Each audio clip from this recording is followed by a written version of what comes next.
တော့ကျွန်တော်ဒီအသွေးတော်ဆိုတဲ့တခြင်းပါနော်ဖျားတခြင်းကိုကျွန်တော်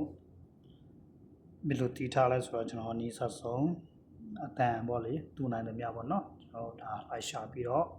တီးတာဖြစ်တယ်ကျွန်တော်ကိုယ်ွယ်ချင်းမှာကျွန်တော်ကိုယ်ွယ်ချင်းမှာတီးတဲ့ကမှာထပ်ကူဖြစ်အောင်ပေါ့နော်ကျွန်တော်လိုဝါသနာပါတယ်ဒါငယ်ချင်းကိုမျှဝေခြင်းဖြစ်တယ်ဆိုတော့အားလုံးအစီအပြေမယ်လို့ကျွန်တော်ယုံကြည်တယ်ကဲကျွန်တော်လေ့လာကြည့်အောင်ပါနော်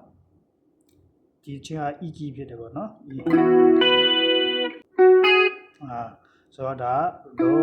Re Mi နော် Re Mi ဆိုတော့ဒါရယ်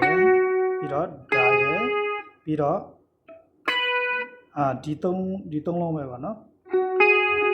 ပထမတော့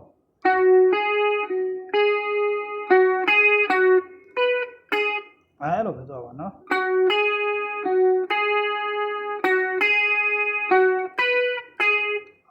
အဲ့လိုပဲသွားပါနော်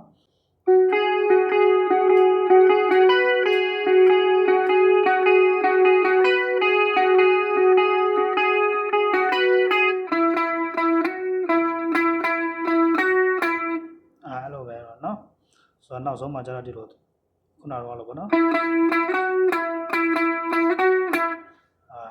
ဟုတ်ကဲ့ဒါတော့ကျွန်တော်ကြားနိုင်တယ်လို့ပေါ့နော်ဒါကျွန်တော်ကြားတယ်လို့ဒီလိုပဲကျွန်တော်ကြားတယ်ပေါ့နော်ဆိုတော့ဒါအားလုံးစင်ပြေမလို့ကျွန်တော်ယုံကြည်တယ်နောက်ခေါက်ကျွန်တော်ပြန်တီးရအောင်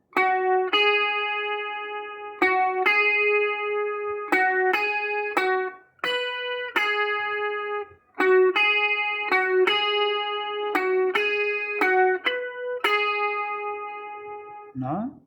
နောက်ဆုံးမှာတော့အဲ့လိုပါနော်ဆိုတော့ down နဲ့ကျွန်တော်မြန်ပြီးရင်အဲ့လိုဖြစ်မှာပေါ့နော်